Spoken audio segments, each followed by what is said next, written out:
everyone, and welcome to the Only Land Fan Show. My name is Kendall Lejeune, and our guest today is Jason Wollbrink. Jason Wollbrink is a full-time missionary working in Lima, Peru, who started a land investor business while living abroad in 2017. An experienced house flipper, he moved with his family to Lima, Peru in 2013 to start Fuente de Vida, a mission that helps restore families. Through this experience, he attempted to manage rentals and house flips from abroad and quickly found he needed a better business model. In 2017, he started investing in land after finding Jack Bosch and Seth Williams online. Now he actively deals in rural vacant land, having sold over 400 properties, ranging from half an acre to 1,000 acres in size. Jason, thanks so much for joining us. How are you today?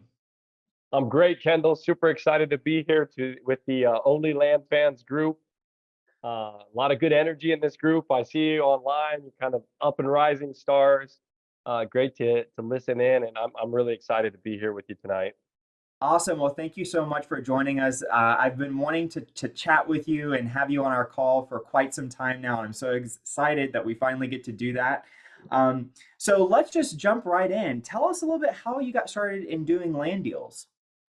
Wow. So it's one of those stories that leads into a story that leads into a story. So I don't know if we have enough time tonight, but long story short, I'm just a farm boy from the Midwest. I grew up in West Central Illinois, lived right along the Mississippi River in a small farming community.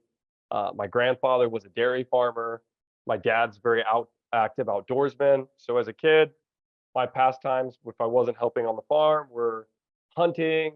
We'd take our boat out in the summer and fish. And so I grew up in God's creation in the land, always was adventurous. I was actually a professional hunting guide when I was between my college years. I kind of did a off and on college years. And I did backpacking, hiked through the Andes Mountains, the Rockies, several different things. So I like being in the outdoors, and I knew that I loved landscapes, but I didn't really connect that until as I started to grow and develop, and I had a family. I actually married a beautiful woman from South America, and we lived on the East Coast in the U.S. For several years. Then we moved back to the Midwest, where I'm from, and I was in the construction industry. So, construction industry, I did remodeling, building. It's a great industry to be in. Pretty hard on the body though, because I didn't learn how to just do construction management first. I was actually doing a lot of the work, and that grows. But when you have the skills, people are always looking for you to do things for them. So I made really good money, but I worked really hard, and there wasn't a lot of growth potential. I mean, I already had a team of guys working for me. So the next stage for a construction guy is usually house flipping, and this is probably about 10 or 15 years ago, when Discovery Channel, the house flipping shows were kind of the rage. It's like, oh, we could do this, and my wife is really good with design and space and colors, and so she had actually done some study in architecture in the past, and so she would design and I would build. So we did this. We did some custom builds. We bought and flipped some houses. We liked it, but we'd also didn't know how to leverage. So we were doing this really slow, having a family, just in our 20s, just kind of doing our thing. So the interesting part of my story is what fast forwarded my business life. And I am actually I'm a born again believer. So I'm very firm in my faith and passionate about that. And of course, I respect anyone's beliefs, but I really think that it was a God thing for me. It kind of went a different path than most people, but I actually dropped everything. So we came on a trip to visit my wife's family in Peru, and I visited a friend in the Amazon, and we saw that there were a lot of needs. It's a developing nation, so there's a lot of poverty. There's a lot of problems in the home. It's a lot of social and economic problems, and we have the underlying belief that we need to help build people's lives, show them the light and love of Jesus Christ, and also help lift them up. So we were here and we just got this conviction. We kind of got this aha moment of, what are we living for? We're striving, we're constantly working, we're in this rut. I mean, I work 12 hours a day and even on Saturdays sometimes. And it's like, what are we really doing? And so we got this feeling that we needed to make a change. And we followed that conviction and we sold everything. I had a brand new house I had just built for cash. And this was in 2013. I sold everything. I auctioned it all off, auctioned my business stuff. And one day, house, business, everything, even like some of my kids' toys, we packed It's up all going. 13 suitcases. Now we had some prep before this. It wasn't like just a spur of the moment. It was about a year process. Got it. And we actually got with a missions agency. We got some training. We got a plan together of what we were going to do. That's important in any entrepreneurial pursuit. But we came with 13 suitcases and 2 kids, and we came to South America and lived. And matter of fact, it's pretty amazing. I have a property, a piece of land given to me that had a building on it. I was able to restore and rebuild, and beautiful. I have a beautiful home now. We started a ministry center here that grew. We moved it off of our property, and now they have their own building down the road. And we also have we have a couple of churches, school, outreach. My wife, last night, my wife has a big ministry called Mujer de Vida that helps single moms and battered women, and not just helping or rescuing, but she's educating, training, and helping build their lives and their futures, and makes a really big impact here. So the funny thing is how that's tied to my land business is I always struggled with being the MacGyver, the do-it-all. Being from a Midwestern farming family, I grew up in a culture where you have to be really handy. So when I got into the construction business, I was doing it all. Well, what you do there is you don't have a business, you just have a self-employment. And the self-employment is always based on your time. So you can increase the value of your time. So you might be able to make 75, 100, $200 an hour. We see this with lawyers, for instance. Right? They have a very high value for their time, but there's a point with selling your time where you're still in the rat race, right? So my challenge was I would always have the tendency, even when I was flipping houses, to always end up doing too much myself. And that's kind of that challenge. You could have that with land too, and I'll maybe get into some stories about that tonight. But it's, what is the most effective value point for the velocity of money in a flip? Usually I try to do as minimal as possible now. But back then I would want to make it look great. And you can spend a lot of money, a lot of time, and it doesn't come into profits. And so what I learned was in South America, the culture is very opposite. We're on the outskirts of a very big city. Lima, it's about 12 million people. And so it's a culture here that's very subcontractor organized. Mm. There's no reason to clean your house in South America because it's very affordable to have a maid come several times a week. And they actually look at that as a social development play. So in Latin America, why would you go and shine your shoes yourself instead of hiring the kid on the corner to shine them? Because you're therefore helping him and his family economically. That's And very so it's kind of a different mindset, but it made me understand the power of teamwork and community. And so as I built our nonprofit work here, I learned to become a better leader, to become more organized. And in that process, of course, I still had on the back of my mind, well, I took a huge pay cut and I have children. I actually have 4 children now from the ages of 7 to 15. So I've got 3 boys, a 15-year-old, a 13-year-old, and an 11-year-old boy. And actually they go every year. We go on trips. We go to the US every year and we go out to properties that we buy, and I ride 4-wheelers with them around the land and take chainsaws and have them clear brush and stuff. Oh, I love Stuff it. we could hire someone to do, but I'm trying to teach them the sweat equity part. And I Totally. have a little girl that's 7. And so as our family grew, in the back of my mind was always, what about my kid's future? I'm a responsible guy. I want to invest, And I did sell my house. I had some money, and I remember thinking, what should I do with this money? I'm not good at stocks. I don't have time to watch stock tickers all day, be a day trader. I'm busy down here. What can I do? Something virtual. So I went on this is probably 2014, 15. I kind of went on this journey of reading all the Robert Kiyosaki books and all the other finance books I could get a hold of. And so in 2015, we had been in South America for a couple of years, and I went back for Christmas for like a month to see family. And I bought a house that I thought I'll do a flip with, a foreclosure.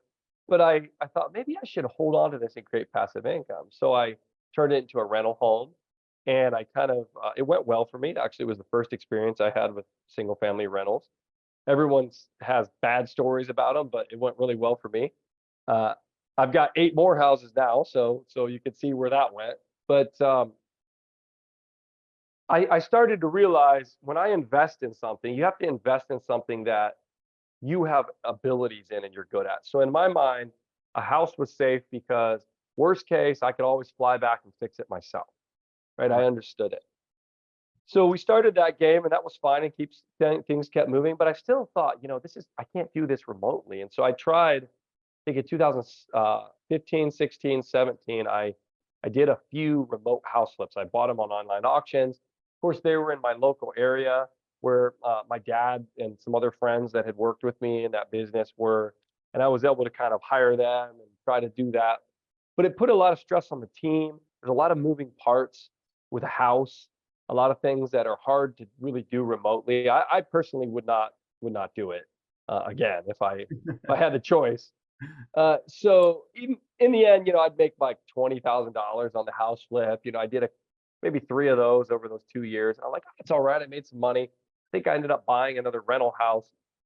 But then I thought to myself, there's got to be a better way. And I read this book by Jack Bosch because I was on this hunger for learning. And that's a part of everyone's entrepreneurial growth stage is, leaders need to be readers. So I was reading and I catch this book by Jack Bosch called Forever Cash, I think it was called. Yep. So Yep. it's a while back, and it caught my attention. He's an immigrant, I think he's from Germany. His wife is Honduran. And he had this concept that made a lot of sense to me because I was thinking a lot about passive income. Passive income, that was kind of my thought. Financial freedom. If I can get enough money coming in monthly to cover my bills, I can serve the Lord, enjoy my family from wherever I am in the world or wherever, God leads me to be. That's true freedom. Makes sense. So I read the book and it's talking about land. And I thought, wait a second, because I had looked at a lot of land because I always wanted to do spec home builds. And the Got it. challenge is, unless you have funding and backing, I found it easier to do flips than a spec home build because I would have to buy land cheap and then get the funding to build the house. So a lot of places I had looked around at land, and being that I'm from a farming family and I had done hunting guiding and stuff, I really understood how to read topographical maps. I mean, back before you had all the hunt apps and all the digital apps and Google Maps, I was using topographical maps and scouting land. And so Wow. land made sense. Like I knew how to get around Got it. on a map. And so I thought, this is interesting because my family I grew up in, being a farming family, we have some inheritance of farmland and that my grandfather had and left it at my uncles and my dad and everything. And I understood the concept of farming and land. So farming might be more of a commodity type, maybe not exactly in our business model, but I understood that there's an eternal value of land. It's that forever income that Jack Bosch talked about. You hand that over to your kids. Really, a rental house is only valued by the land it's on. You can have a trailer, you don't own the land, it goes down in value, it doesn't go up. Absolutely. So I started to think, and it was like a light bulb turned on. And of course, I looked into this and I was starting to convince myself as I read that book and a couple others about the process, but I just didn't believe it. And I don't know, maybe some of your listeners are in that stage, but you find something new and you hear people talking about it, and you think, is this guy a guru? Is it really going to work? Would anyone really sell it? I mean, maybe his numbers in retrospect, after having flipped hundreds of properties, they're a little juicy. They're a little idealistic. I think he had some samples like I bought it for $500 and then I got 500 down and $100 a month for 10 years. That would be awesome if I could get a down payment that paid the property off and then terms. And I'm not going to lie, I've had that happen on more than one occasion. Right. But Right. I could count them on my right hand, I think, if I really were to look at it. So It's the either highlight. way, I thought about it and I started to talk to my wife about it. You might understand when you get excited on an idea, you start to talk about it and think about it. She's probably like, whatever, it's a fad. But I started to consider it and I started to look online. And I think at the time they had some sort of a training Jack Bosch did. It was live only. This is before they had all e-courses and everything, because this would be 2016, 17. That really hadn't taken off yet in that sphere. And it was maybe $5,000 or $6,000 to go to this training.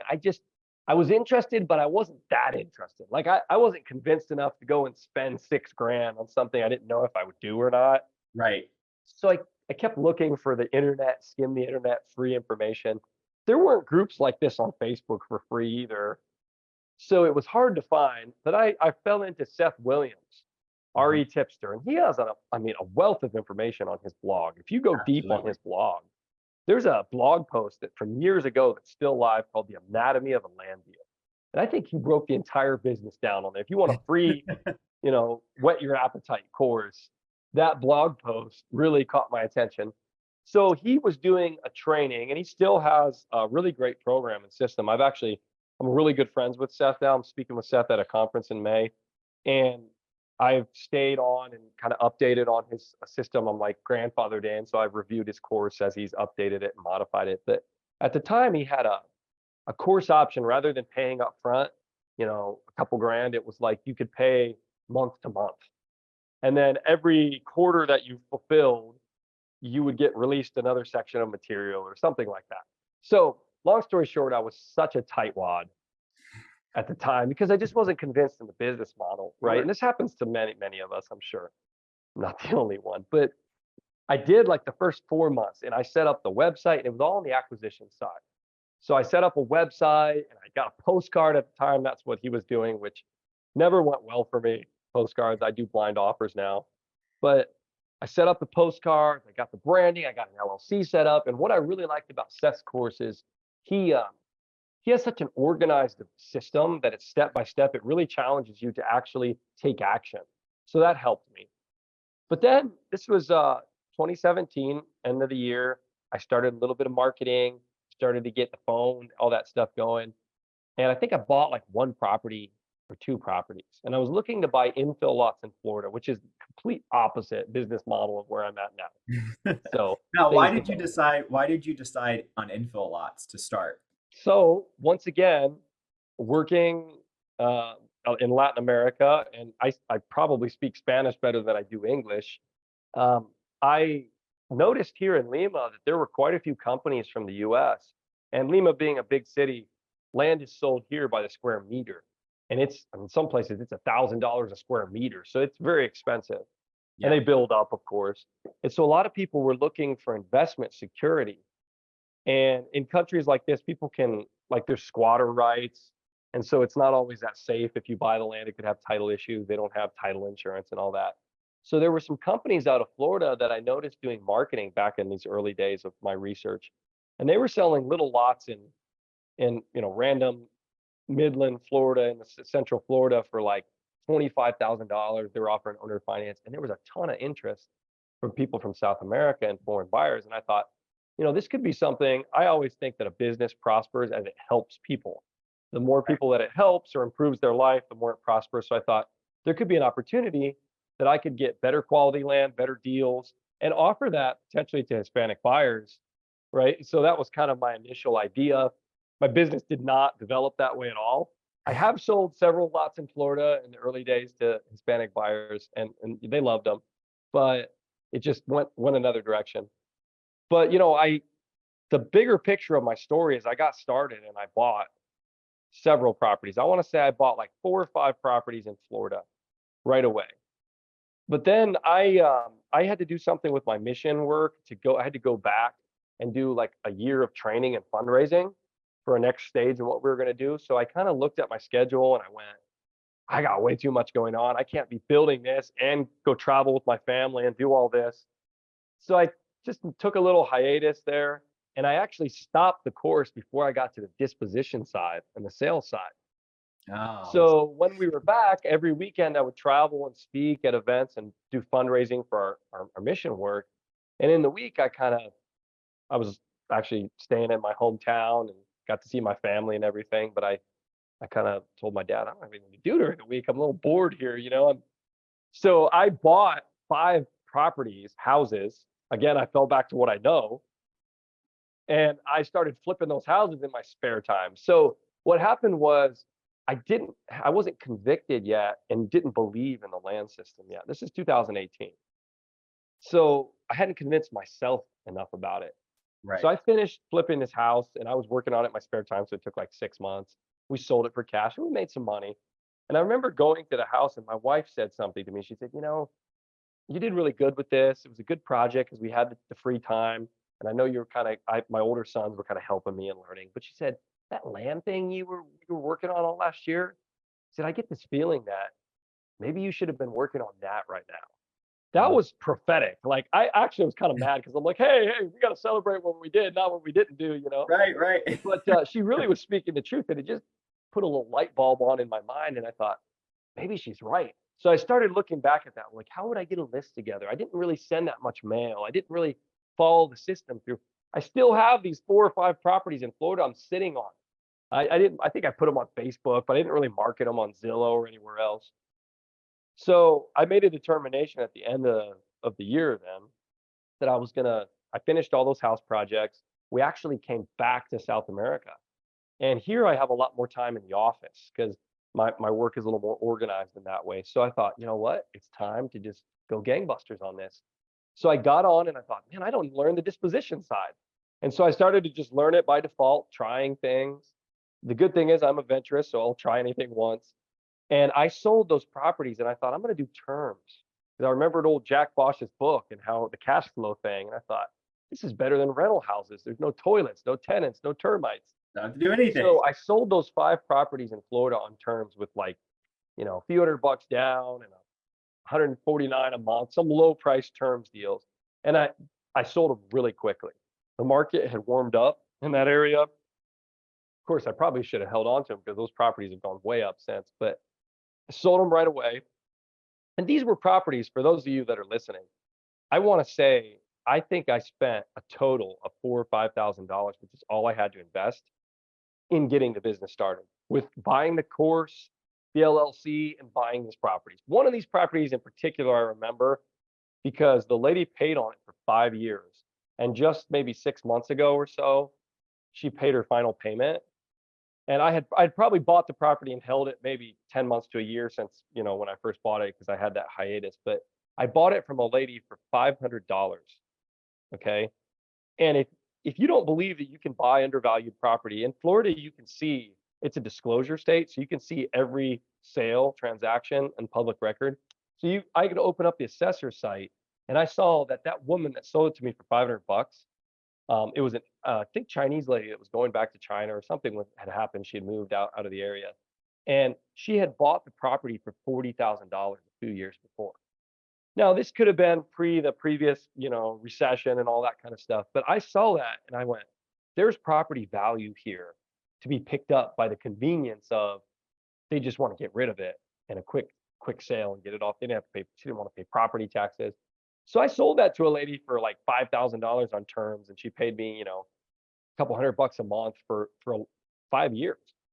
So that was interesting. And what happened when I did the terms deals is it seemed to take the risk away. So suddenly, when I was looking at the land business, I was looking at I need a subscription for data, I need websites, I need to send mail. This is all money out of my pocket, my Right. hard-earned cash, where I couldn't see anything. And the hardest risk in the land business is to build a system of marketing because there's a lot of bits and pieces. There's a lot of moving parts. So what happened was suddenly I had, 5 properties sold on terms, and I had, I don't know, maybe 700 or 800 bucks a month coming in from the terms. And I basically said to myself, this is going to be my operation cost. So I put that seed money in to buy those properties, $3,000 or $4,000. That in the next several years, I think I might have sold one more. I had about $1,000 coming in terms deals and notes. And I said, I'm good. I'm going to spend $1,000 a month for the next 6 months on mail and then the other little bits and pieces subscriptions that eat you up. So it wasn't a huge budget, but I had a steady budget. And so then I found some more deals. And then I ended up having a guy reach out to me that had multiple properties in West Texas. And they were 10 acres, 20 acres. They were larger properties. There were some challenges in West Texas because they don't have a good GIS mapping system. It was really hard to figure out where the properties were. Matter of fact, the guy that owned them had inherited them and didn't even know where they were. Never been to them. Right. So I think for $6,000, I bought, I don't know, it was a total of it was cut like 150 acres in multiple parcels from him, 10 acres, 20 acres, 40 acres, desert squares. And I only put them on Facebook. I didn't even have time to get them on Zillow. And I offered terms. And on those properties, I got the down payment, doc fee, and the terms on each of those. I sold them all in a week. Now, this actually happened right before as COVID started to warm up. The business was really warming up for me, and I had the systems rolling. And so, of course, there was a boom for land anywhere, particularly places like Texas that were perceived to be more, freer, less strict. Right. And so everyone wanted rural land. So they sold really quick. And of course, I was selling terms. And I got my investment capital back. I sold them. I went, wow, well, that's cool. Now I have 2 grand coming in on terms a month. Oh, this is awesome. So that first year, like 2019 into 2020, I really just sold a ton of terms, and I got a lot of low price properties. They called me some friends called me the Wolf of West Texas because I would just buy and sell West Texas like crazy, and it was amazing to me. I could go into details about how I did self closes on a lot of properties. I learned a lot about title work. Pretty amazing what you could do with those type of properties. But I learned the business fundamentals, and then in 2020, right as COVID happened and stuff in that time frame, I actually had an opportunity that really jumped my business up, and it stepped our business up into larger acreage and larger dollar properties. And I had a lady come in through our website. She put in a found it. I don't even think we had mailed to her. I think it was just like an SEO lead, and she had I believe it was a 100-acre property, 100 or 110 acres in Missouri, central Missouri. Well, I'm from West Central Illinois. I grew up on Lake of the Ozarks, so this is maybe 2, 3 hours from where I grew up. We used to go down there all the time, so I kind of was familiar with the area. It caught my attention, and I saw the price she wanted, and I offered her just like a lowball offer. I was like, I don't have a ton of money for that. I'd have to get capital for that, so I just offered her a lowball offer. I want to say I offered her like 60 grand, and she was like, "Oh, I've got $100,000 offer," and I'm like, "I'm sure it's worth it. It might be Ozark and hilly, but it's probably hardwood timber, probably beautiful land. I'm sure it's worth that." I said, "I'd take that for sure." Well, then a couple days later, she calls me and she goes, "Oh, that person, they just ghosted me. I don't think they were serious. Could you tell me about yourself and your offer? Because I just need to offload this property. I have some other investment properties I need money for." So I talked to her on the phone and had a good conversation. I never talked to the husband. She said his name was Bobby and he was listening. Because Bobby really likes you. I think we'd like to talk about this process. And I said, well, it's real simple. And I just so happened that I was going to travel the next week to see my family. So I'm in South America on a phone, on a voice over IP app. She doesn't know where I'm at, talking to her like I'm her next door neighbor. And I'm saying, hey, one condition we have is we'll sign a purchase agreement for that. It's a cash offer. I'll close within 30 days. But I need 10 days to go and actually walk the property and see it for this type of a purchase because I hadn't bought anything that big.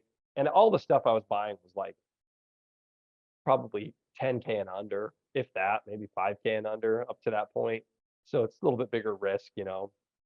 And she's like, oh, that's great. Well, I happen to know I was going to be in the area. So I just, like the next day, I flew out. We did meeting with the family and I drove down. I took a little field trip down and hiked the property. There was a 20-foot waterfall on this property. It was amazing. It was an amazing Wow. property. So I buy the property from her, and I noticed that she owns another parcel right next to the property. So this one had like a paved road on the south, and there was a gravel road going up, and the property bordered mostly on the gravel road. But there was a 12-acre piece that would give it perfect access to the paved road. And there was a little pasture and a barn there, and really pretty. Oh, I don't want to sell that, she says. So I just went ahead and didn't push it, and I closed the sale with her, and I figured now I have rapport with her. So I just gave her a call and said, hey, I can't remember what holiday it was, but one of the holidays had passed. I said, hey, how was your holiday? Thank you. Thank you again for doing business with me. Very important point on following up after the sale. I said, hey, I was at the property. I really love it. Beautiful property. I'm an outdoorsman. I'm not sure what I'm going to do with the property right now because I thought, maybe I'd develop or do something with it. I wasn't sure if I just flip it straight. But I said, is there any way you would sell me an easement for easier access? Because that gravel road kind of has to go down through a ditch to get to the other part of the back part of the property. Across this little 12-acre you said you're going to keep, just over a corner, I would just make a little easement. I'd pay you for it. I don't think we really want to do that, but I'll talk to my husband. So I call her back, and actually she calls me and she goes, we won't do an easement, but we'll sell you the whole property. So she went from a no to a maybe to a we'll sell it to you. And of course, her price was higher and we negotiated. And I paid quite a bit more per acre for those 12, but I knew that there were gas lines and power lines. I had been there and seen the markers, and I knew that there was a build site on it. And so in the end, I ended up with 122 acres in central Missouri. And I want to say I was about 93,000 all in. And I actually had a credit line in my house business that I used to buy and flip houses, and I used that credit line to buy that property. So I'm a little nervous about this. As I mentioned to you guys, I'm a conservative investor. So I'm always nervous doing a new step. Here I'm in debt now for 100 grand. And I told my dad before I bought this, I said, "What do you think about this?" Because he'd helped me with house flips. And he goes, "Oh, that sounds risky." He goes, maybe you should stick with the smaller, cheaper property. So I drive him down there to see it before I came back to Peru with my family. I said, I met a broker. We're going to drive down. I said, let's go down on the weekend. We'll check it out, walk around, mark the corners, and we'll meet the broker. We go down there, and the broker says, he goes, man, he goes, I've looked at the comps, and you told me you wanted to move it quick, so I've got a price that I think will move it really quickly. I might even have a buyer lined up already. And he said, we'll sell this for 197K. And I was in it for around 90-ish, So I didn't say anything. We got in the car and my dad goes, I think you'll do all right on this. I think you're gonna do all right. And I long story love it. short, 7 days later it sold. So I fly back to my home in South America. I'm unpacking my suitcase. Broker says I got it under contract and I close in a month. So it sold in 7 days. And my dad is power of attorney for me when I'm down in South America. So he goes to cash a check or sign something at the closing. And he calls me up afterwards and he goes, I've got some money laying around. I'd like to invest in land. Do you have any more deals? So he's one of my top money partners now, Oh, I along love with it. some I of his love other it. friends. So that's like the version of a super long story about how I got into land. Oh my gosh. No, that's fantastic. So many great points in that. I mean, so many incredible takeaways. So you went from investing in these small infill Florida lots and then went to Desert Squares, and then your first deal was that, or your first really large deal was that 100K profit. So quite the journey. What would you tell people who are working in infill lots, or they're doing smaller deals and they want to take a bite out of the bigger apple, but they might be a little bit nervous or afraid to do that? Well, there are several ways of approaching it, and everyone's different on their risk tolerance, etc. But I'm a pretty conservative investor, and in retrospect, if the deal's right, the money will find you. Okay, so I always thought, and I slowed down my growth because I always thought that I had to do it with my own money. So if you notice in my story, I'm slowly buying and fixing up homes, rental homes. I'm trying to do it with low debt, do it with my own money, which is okay. It's given me a strong financial position over the years, but it's definitely not the speedy path to growth. And so collaboration is very, very key. And I always look at everything that you need, you're going to find those resources in people. The human resources are the most valuable thing that God put on this planet. So one thing is, if I were to do it, I would put my money into marketing. I would build out beautiful mailers, whether it's text, whatever you're doing online. I would spend my money and time marketing, and I would get good to talking to people on the phone. Selling yourself, sales, really buying properties is sales skills. Hmm. So when you get on the phone, that's where the money's made. The more you can get people to talk to you about their lives, I myself, and then I have a COO that kind of helps me run operations, and he does a lot of the intake. Both him and I have a skill, which is nothing special. We're not super intelligent, but we're very good at talking to older people on the phone. Hmm. And if, generally speaking, we have this wealth transfer right now where the baby boomer generation has inherited a lot of things for their parents that passed away in the last 5 to 10 years. They're getting older. And so there's this transfer of wealth. And so they're looking to sell things. And people want to do business with people that they like, people that they feel they can trust. In real estate, you're selling trust. a simple, easy to understand process with people you can trust. So I would put all my funds and time and energy into marketing, building good rapport with sellers, getting them to sign the contracts, and then I would find someone, a money partner, an investor, someone like myself. I've done this on occasion with other people. It's not really my main business or focus, but there are a lot of guys out there that will fund the deal and coach you through it. There are guys that have experience, have systems. It's a second set of eyes and due diligence. Now, you're going to pay more for that money for sure. So if you just want somebody to do a hard money loan or just a straight money loan, there's a lot of options in the land business. A good friend of mine is Brad DeGraw. He's one of them. There's so many others. Justin Sleva has his group with Plum. There's a bunch of great guys out there, and their percentages are going to be lower, 20, 30, 35. The splits are going to be different. But you're starting. You need the experience. You need to get in the room.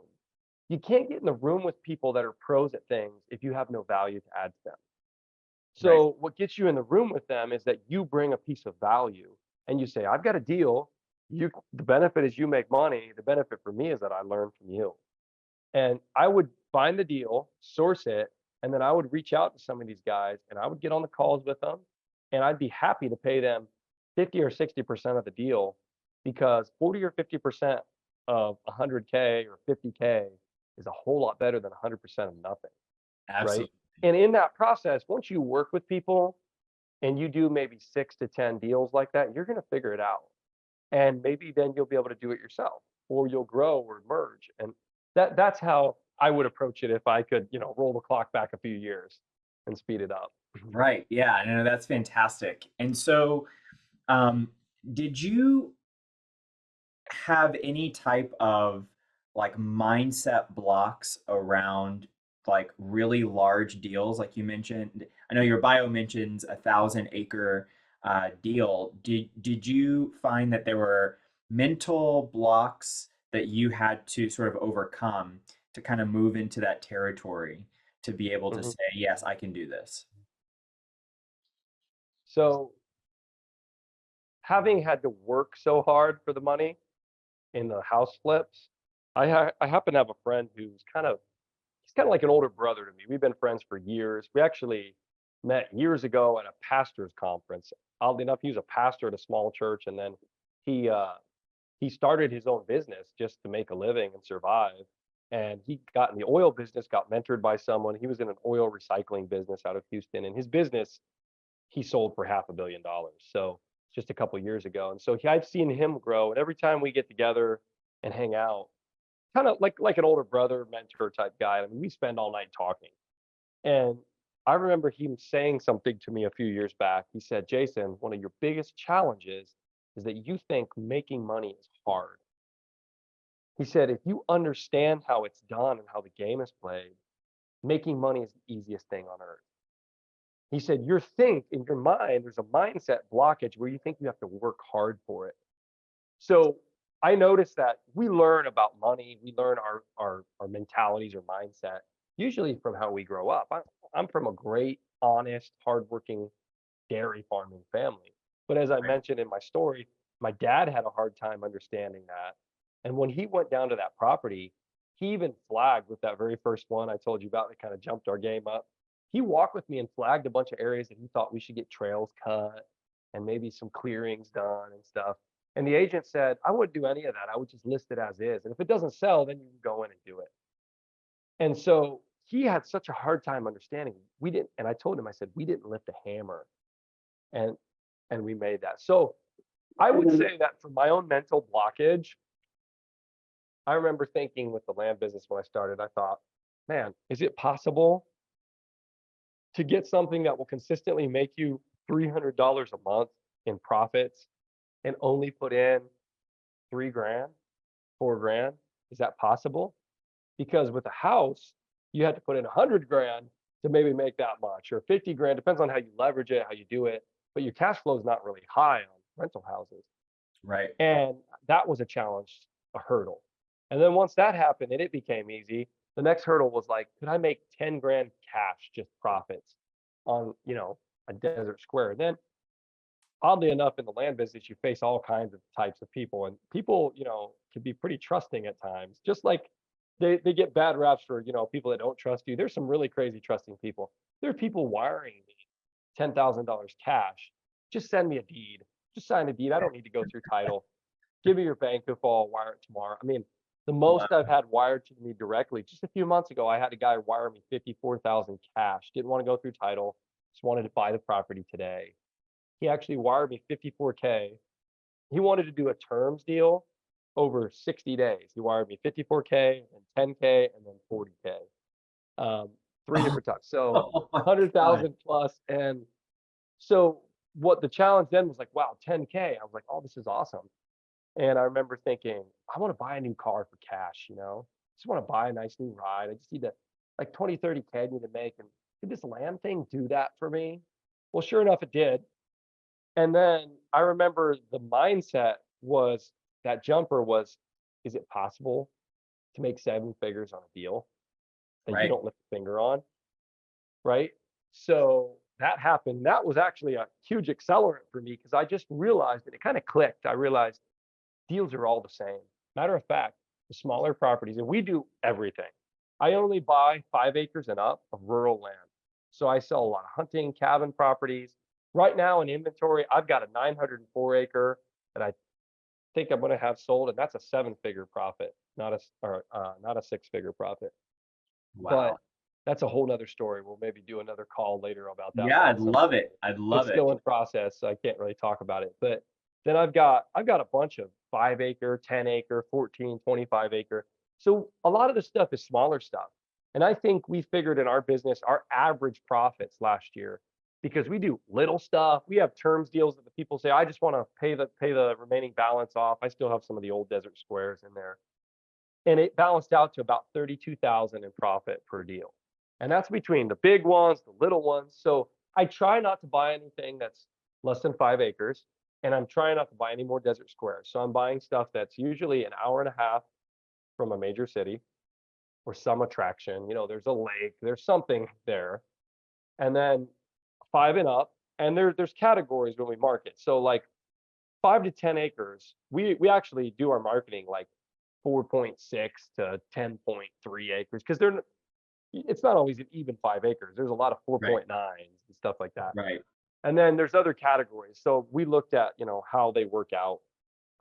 But the mindset, I would say the difficulty in the mindset is always when you do the first one.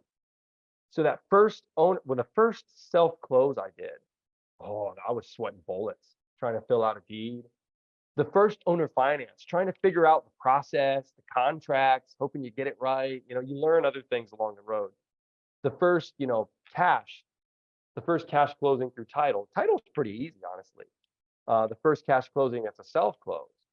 The first, maybe 4 or 5 figure close, the first 6 figure close. Then you're going up into 7 figure, and then fundraising and doing a collaboration. So that 904 acre, I actually have 4 investment partners that we formed an LLC to buy that under, and we did some development work on that. That's another game. But Right. it's part of the process, and really, you don't need to be too intimidated. You can learn anything. Yes. Yes. I love that. And once you have proof of concept, you're running, right? Off to the races. I love that so much. Now, what would you tell someone who's listening to this? They're super inspired, they're super motivated. I mean, there's so many incredible things to pull from your history and your background. What if someone's listening to this and they say, I don't really have a ton of money, I don't have a lot of resources that I can devote to this. I might be working a W-2 job and barely making ends meet. How can those people get into the land game, and how would you advise them based on what you know? Well, the hardest thing to do is start, right? And so, oddly enough, my business has grown a lot. And during COVID, of course, I was stuck in the office, so that was a great opportunity to grow it. But then I kind of came to a place in 2021 where I go, well, I'm either going to have to slow down as the stuff opened back up, what I'm doing in the ministry here in South America and focus on the land, or vice versa, how I'm going to do that. And my solution last year, I hired a great guy on that is my COO. It's almost like a junior partner. But the long story short here, to answer your question is that I technically only work in my land business part time. I mean, my ministry is also just as much of a demand, and I have a team, and I have meetings every week and events, and there's a lot of moving parts. But neither one of them did I see, as I haven't had a 9 to 5 for so long that I don't see it like that. So I work office hours. Some days I work 9 to 5. Some days I work 12 to 6. Some days I work 8 to 12. Some days I work till 10 p.m. if it's tax season or something crazy. But the real challenge is, if when you have a 9 to 5, I think of it as you having a benefit actually. So it's almost like a guarantee or a cushion to fall back onto. So you have to think that you're working for the man and you're helping him build his passive income machine. Why shouldn't you be building yours as well? And so I think that a 9 to 5 is probably the most powerful thing to start your business with. I think people make a mistake of jumping in too quick. So in my rental houses, land business, and other entrepreneurial pursuits, I find that if you have the ability to put some of your own earned income in the business and build the systems and build momentum and reinvest that capital, basically you don't strain the business in the first year to year and a half by needing to take a salary or needing to take profits, then the business can really grow a lot quicker and then exponentially go from there. And I see that in a lot of people, as they want to jump off, they get one great deal and I'm quitting everything and I'm just focusing on this. Well, you need to be able to take that capital. And so with my land business, I was able to take the capital and reinvest in buying more properties, which really just is leveraging against myself. Right. So it's boom, boom, boom, and that's your multiple. When you're buying properties and you're selling them 300 times, 400 times more, and it's your own capital, and then on the side you're putting into your marketing, you should be able to buy with your own capital, your own savings, and then don't say no to the deals, deal fund the others. But if you have the 9 to 5 paying the bills, you're running your monthly budget, your kids are eating off that, you're paying the mortgage off that, then you don't have that financial pressure. And people, when they have financial pressure and stress, in my experience, we don't make great decisions. And with entrepreneurial pursuits, you need to activate your creative energy and not move out of fear.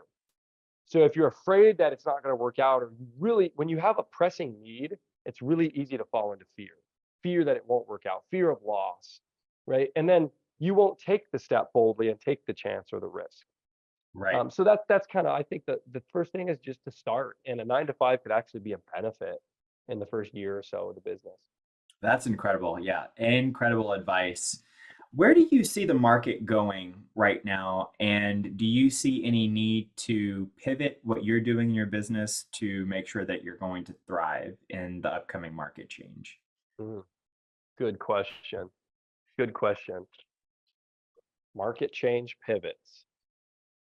Okay. Local versus national. So one pivot I saw, we were selling anything. I mean, any piece of poop desert property on a mountainside, landlocked. I've actually bought a lot of properties that are landlocked. I've sold every landlocked property I've ever bought. That's a whole nother video and story. I wouldn't Wow. recommend that as a business principle to people, because I have some insider knowledge on how to move those and how to fix those and force access. But I was buying a lot of properties, just anything I could get my hands on, 2021, even in the first half of 2022. Anything you post up, it was gone. We were in a boom, right? So real estate goes through cycles. Land does too. I remember my grandfather talking to me about in the late 80s. Like, there was this huge boom in the early 80s for farmland.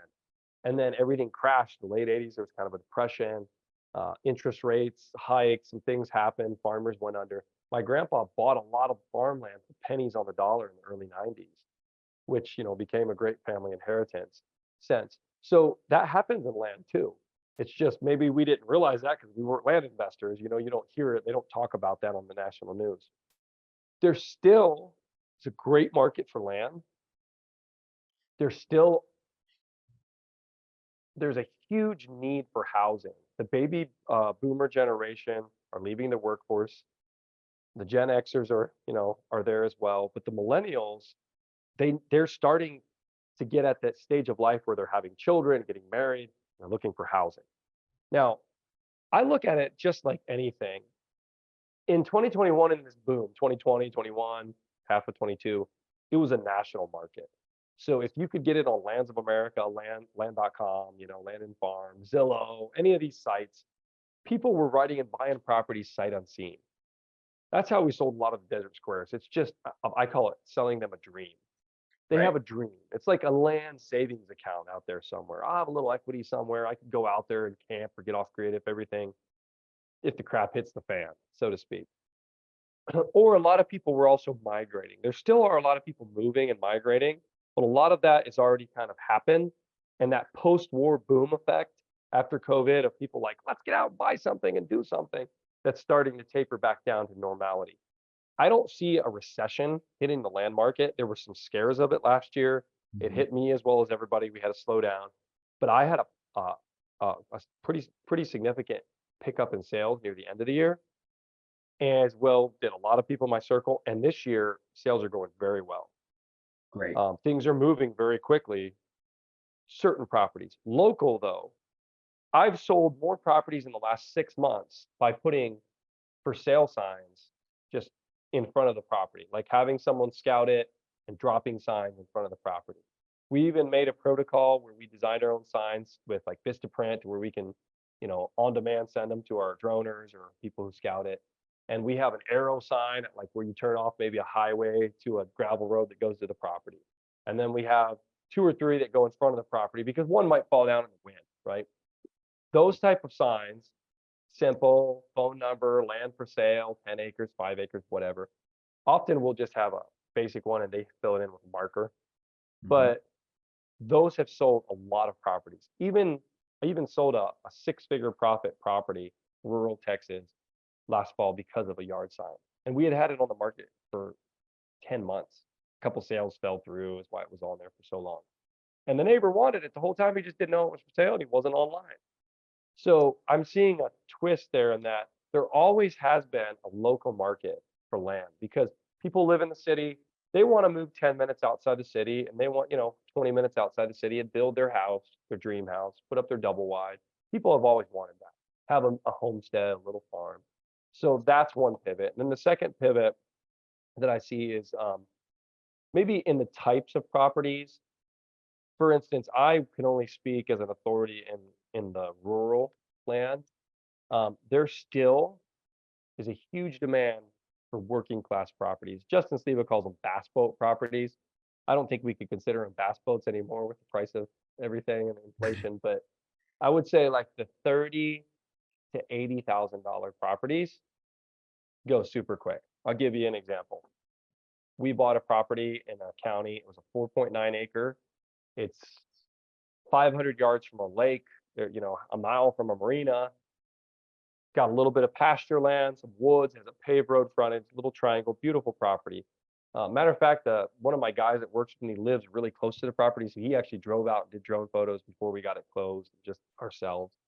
And so I was looking at the drone photos, and we have some equipment that we use on larger properties. Like I have a couple UTVs and ATVs, and so he's working on a larger farm property for us, and our UTV broke down, like a side by side type deal. So he takes it to a mechanic, and the guy's like, "Yeah, this is gonna be $1,500 if I do it right. I got to replace all these parts."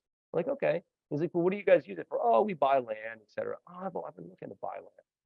So we had a four-wheeler too, and he looks at, "Oh, I can replace this." It was going to be a couple $1,000s in repairs. He gets talking to the guy. He goes, "Yeah, I'm looking for a place to build a cabin up by Eagle Lake." And he's like, "Well, we have a property there. I was just there. You want to see the photos? We haven't even listed it yet. We just closed on it." And the guy's like, "Man, if you would take that price off the list price, if you take, I would do the work on these for free, and then I'll buy it from you if you just discount." Well, we already had a little markup in the list price anyway, so Right. I was like, "Awesome deal, go do it." And so, I mean, it's like a $35,000 property. This guy, he's a mechanic. He's making good money. Business is booming. There's always business for mechanics and plumbers and all the working class trades. and he wants a place that he can leave his boat out there, put up a cabin, something that he can go away on the weekends to. It's an hour away from his house. So that type of property is still in high demand, but it's an affordable price range. It's the kind of price range that I could potentially do an owner finance, maybe with a larger down payment, um, or they could easily get funded, or they could easily pay cash for it. And there are a lot of people in the economy right now that can easily pay 50K cash for a property, 40K cash for a property. We sell them all the time. I see a lot of those type of properties moving right now. Larger parcels are still moving, but we might look to subdivide them or make some slight improvements and that type of play. Another one that I did quite a few of last year was hunting properties. Mm. And I mentioned that I used to be a hunting guide, so I understand that a little bit. And the problem with a lot of properties is that the forests, because we don't have old growth timber, that there's too much sunlight that gets to the forest floor, and there's a lot of invasive species like multiflora rose and juniper and different things, particularly in the Midwestern states, that can grow up and really make the forest hard to walk through and hard to hunt and see game in or really get around in. And so what we did with many properties is we would get, I had a local guy that would just go out there with a brush hog, or he's got one of those skid loaders with like a mulching bit on the front. And sometimes the property will have an old driveway going into an old clearing, but no one's been out there for 20 years. So it's all overgrown with trees that are that big around. So he'll go in there and that machine will just clear all that out. He'll spend 8 hours out there and charge you maybe 1,000, 2,000 bucks. And he'll leave a clearing and a driveway, and then he'll go through the woods and make trails for a four-wheeler or a hiker to walk through. And what that does is that makes the property very showable. It's easy to take someone out there. If I have an agent, he takes a side by side and he'll drive them down through and see the timber and see the creeks and the springs. He'll also do what we call food plot prep. So he'll make clearings out in the woods where they could plant clover for the wildlife, have food plots. And that little investment right there, it's not really development, but it's more like brush clearing. It definitely helps the properties move a lot quicker by comparison to the ones that are just totally overgrown.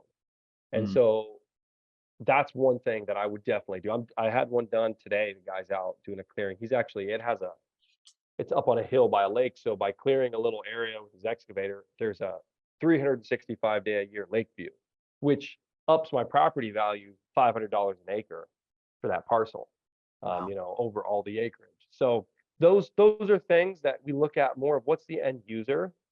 I've considered, Kendall, I've considered even like potentially putting in those prefab cabins because I get Mm. so many people that want a cabin. They just want something turnkey.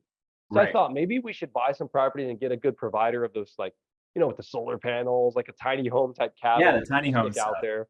I thought about that. And I'm sure we will probably find one and do it, but that it might not be as efficient because of the time factor of trying to coordinate that. But those type of things are happening. I think that that price range is very solid. And there are quite a few people, particularly in the working class and in the trades, that still want recreational property Mm. or building sites too for your building lots in those price ranges where they could actually buy it. And if you're doing lots, infill lots, if they can buy the lot with cash, it looks a lot better for them when they go to the bank to get the building loan. Usually the bank wants the lot paid off. So that is another approach. If you can put it at a price point people can afford or give them terms. So I mean, I don't sell the stuff with $140 down and 140 a month now. I'll try to get 5, 10,000, $15,000 down. And then I'll try to get a bigger payment, monthly payment, little more commitment on the note. But you can do quite a few deals with that if you're willing to work with people. That is really, really good. Just keeping that end buyer in mind, and I think that when you think about the fact that you're creating a product and you're putting a product on the market, thinking about that end buyer is only going to serve you, right? Mm. Versus trying to think about, well, I have to structure a deal. Just what is the end product that you're creating? So, can you talk a little bit about what your like? What is your acquisition process like? I'm really interested. I know that you have this full-time job as a missionary, and you mentioned that sometimes you're only working part-time hours for your land business. So, what does your acquisition process look like in terms of marketing, that type of thing. What is your favorite type of marketing that you're doing? Texting, mail, all of that good stuff. Ah, awesome. Sorry, I had a little jump there in my No, connection. you're good. So what does my acquisition process look like in terms of, you cut out there, in terms of what, my time or my involvement, or?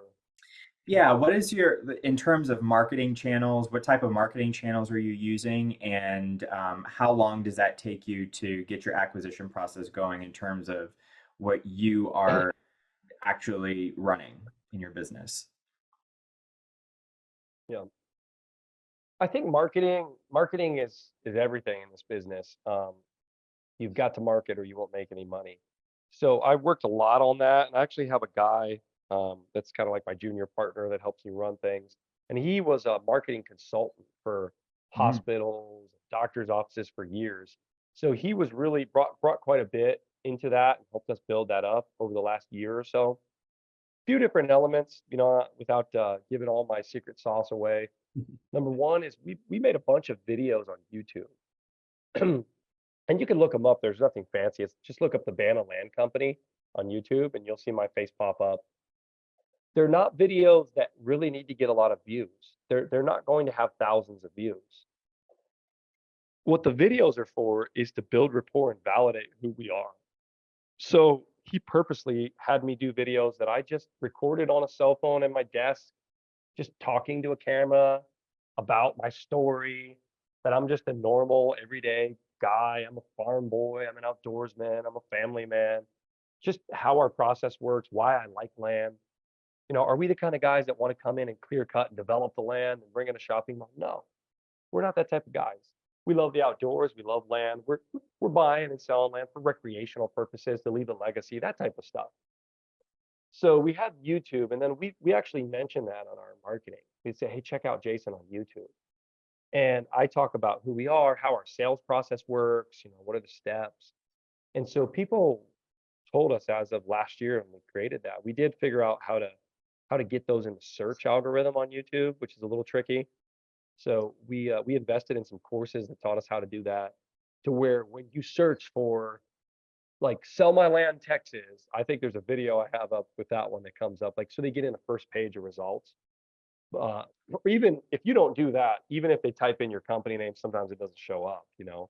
So that was key. And then we mentioned it in our emails and our mailings, text message. We asked, hey, here's a video we made about this process, or check out Jason on YouTube. And people will say, yeah, I watched the videos on YouTube. And so we have a little two-part process where Micah, he always calls the leads first and gathers information, and he'll do a lot of the negotiation. Unless it's a higher dollar property, he's gotten quite a bit better at it as I've trained him, and so I try to stay out of his lane now. But we'll do a handoff. If the person needs more nurturing, need to build more rapport, he'll hand them off. Hey, well, I'm going to hand you off to Jason. And when I get on the phone, oftentimes people go, oh, you're Jason. Oh, I've been watching your videos. nice. And so one lady sold us a very high dollar deal, $1 million deal. And she said, I got 17 offers in the last 6 months. And I was like, my goodness. And I'm like, why'd you call us? And she said, because I got on and watched all your YouTube videos and you seem like a really nice guy. And I thought, well, that's good. I hope I Nice. seem that way. Nice. I don't think it's as much as having a great public speaking personality, is it's just getting in front of the camera and putting a face to a name. No, oh, Right. you're not a scammer. Oh, this is a valid company. Oh, I would like to get on the phone with you and help you out. So that was one. Um, in our process, I send only blind offers, and I still do. And a lot of guys say neutral offers, postcards, neutral letters. There's all kinds of things you can do. But I send blind offers, and if people won't respond to my blind offer, my theory is they don't want to sell their land anymore. So after our blind offer, we'll send them a follow-up text message. And we do a lot of text marketing. We've done cold text marketing too. I have not got good results with that, at least in close rates, a time waster. But basically, we send them an offer, and I look at that blind offer as just a starting point. So if there are improvements or the property's really nicely located, we'll go up from there. And a lot of times we go down. Hey, it's on a steeper slope than we thought. Or, we tried to go out there and we don't go out to them. We have somebody scout an agent or a droner or something. Man, that road in is in rough shape. That affects the property value, and it does. And I don't necessarily nix the deal because of that. I just say this is the best I can do. I know you're expecting more, but this is the best we can do. And when you're honest with people and you're open with them, a lot of times people will do business with you. So I figured that that's a good starting point. Then how we source our data, it's really important. I see a lot of guys, and I sent blasts of mail. I mean, I would blast the whole county. But now we got very specific, and I started to look at the people that actually bought from. So one state in particular, I never bought a property from an owner that lived in the state, only out of state owners. And I was sending all this mail, and I thought, man, after thousands and thousands, and these pieces of mail cost you like 50 cents a piece, right? So it's some real cash. And I thought, why am I doing something that's not effective? One of the laws of marketing is you need to have a dollar for dollar return on marketing. So I simply decided that I was only going to mail in that state out of state owners. Now we have modified that. Like there is a region where we really wanted to buy more land, and we noticed that people might live in a city further south, a few hours away. So we would cut out regions, and we basically say anyone that's in the state but out of this county, this county, and this county, and this county. So out of region, right? And you can do that with data tree and other data sources. But what that does is it pares down my marketing. Now I have a VA that screen scrapes and pulls the data. We don't just download the list. He goes on manually and spends the week building a list. He gets rid of every bad access property, every landlocked property.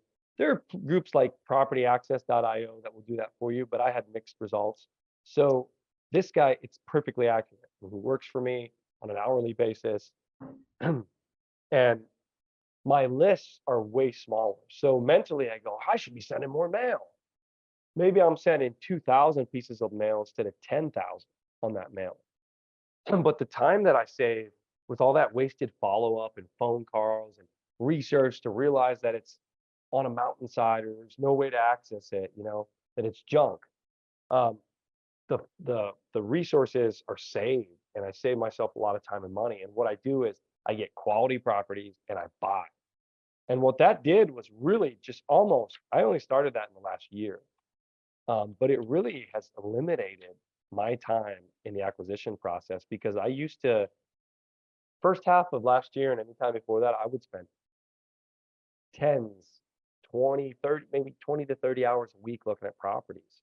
All my time was spent looking at properties, right? Reviewing properties, reviewing deals. And so now most of that's eliminated. Of course, training your team is very important. So that guy is a full-time VA that works for me. He's actually a surveying engineer from Venezuela. So he knows how to read maps, meets and bounds, deeds, everything. But I trained him in the business, and he does all my lead polling, filtering. He does a lot of my due diligence mapping. He can even build us LiDAR maps, which are like these heat maps of the topography.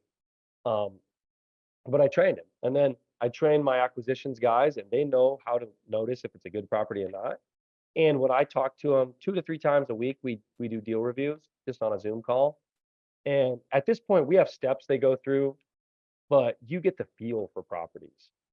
One of the killer things I'm doing with acquisitions right now, one particular area in one state, I call it superstar agent. So he's with the Midwest Land Group, and all they do is sell land. And these guys, he just sells farms and acreages, and he's out every day in a 3-county area. So I happen to really do a lot of marketing there, and he sold a few properties for me recently, and he wants our business. So I'll just shoot it to the APN to him, and he'll pull it up on Hunt Map, and he'll be like, oh, that area is really good. I sold a property a mile down the road for X amount per acre. But watch out for this area. There's a lot of meth trailers out there. It's pretty rough, or he'll tell me. And then if it's a property that's potential to list over a certain acreage, like 10 acres and up, he'll actually go drive out when he's on his routes, and he'll take a couple pics on his phone, and he'll say, man, it was pretty remote. Here's the take on it. Here's my real thoughts on what we could price it for. And that's just a risk reducer because the guy knows the market. Absolutely. Talk about invaluable information. Boots on the ground. I'm sure that helps tremendously. I also imagine that you're sending a lot less mail because your data is a lot more, it's a richer data because you're scrubbing it and doing so much at the front end.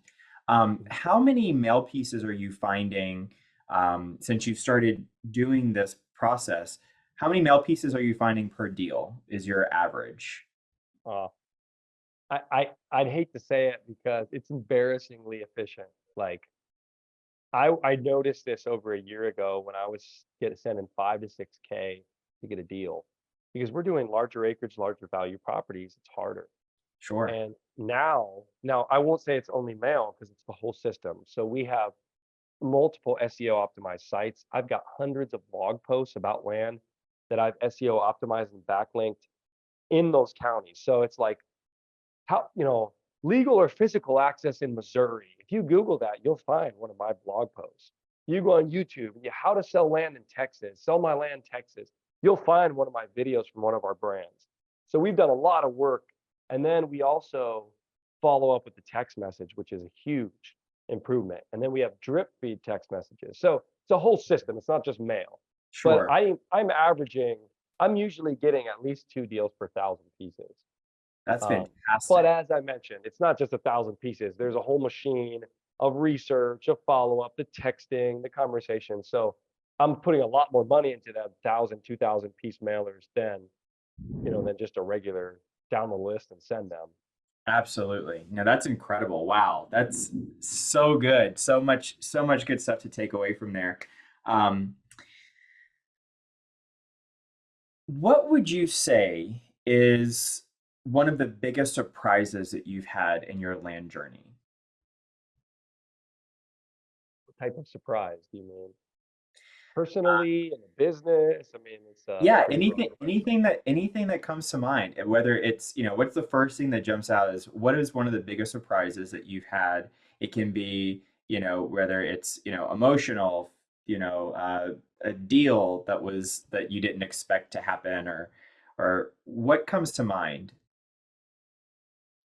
I I guess I'm always surprised how I grow and God continues to bless me. And I think that, my wife and I have made quite a few counterculture decisions that went against the grain of sacrifice this in order to improve your career or to make more money. And we actually kind of went the opposite direction in a lot of things. We pretty much since we've been married over the last 16 years, it's been like time after time we've done that. And it seems like those fruits are starting to grow and bear. And what I see is I'm just blown away by the goodness of God and how things start to get easier. And so this whole idea of life, business, it should be an enjoyable process. Mm, We're here to give our best gifts to humanity. And I should be able to do that every day. I should enjoy the process. And so I'm at a place where I think if I'm not enjoying it, I need to release it.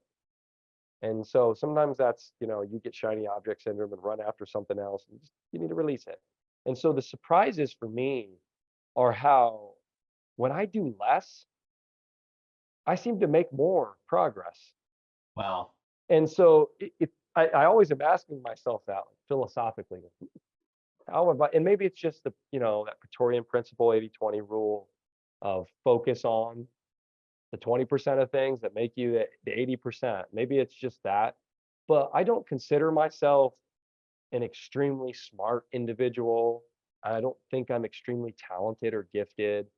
I definitely am not as techy as a lot of my friends in the land business. There's some amazing people. And I get in mastermind groups and calls and I go, wow. And so what surprises me is it's like, how in the world did I get in this room? I just ask myself that. And then also how fast things can happen really surprised me. And you guys heard my story. I mean, I left everything, came to South America, living on peanuts, doing the Lord's work, what we felt was our passion and calling. And I just really feel that God really helped get us into this space and has blessed us along the way. And as we grow and step out and continue to walk and do this and enjoy the process, it seems like it's amazing how fast it's happened. You see the business grow, you see your sphere grow, your own knowledge. After a while, you're not nervous and I know more than I thought I knew. And it puts you in a place where you go, I'm never going to have to swing a hammer and remodel houses again. I'm not going to have to go back to that 9 to 5 and come home worn out, tired. And the biggest surprise, I think, Kendall, to summarize that is I spent about 5 years when I was at college, paying my way through college, laying ceramic tile for a living. I loved it. It's very artsy. I would do custom tile showers and stuff. But a lot of the stuff that made me money was just like laying a lot of floor work. And it's heavy, hard work. It's hard on your knees, hard on your back. I still have some arthritis in my knees from doing all that tile work. And I remember just I'd be totally worn out. And I remember my son was born. I'd want to play with him. And I couldn't even crawl around because my knees would be sore from working all day. And I tell my wife all the time, can you believe that that guy that was laying tile, sweating his buns off, right, had this in him? I would have never known. So never underestimate the potential that God has in you if you're just willing to take the chance on yourself and develop it. And you don't have to be extremely smart. You can get smart people in the room with you. They'll rub off, right? If I can do it, anybody can do it. And it's really an exciting journey. That is really powerful. That is really powerful. What's your biggest passion or goal you'd like to achieve at this point in your life? Wow. I my company is called Banna Properties, Banna Land Company, Banna, the Banna Companies, Banna Housing. And Bana is actually a Hebrew word that means to build and restore. And so, oddly enough, a money partner of mine in the land business, who I've just met in the last couple of years, he has a house in Jerusalem, so I'm going to be going there this year. And I'm Wow.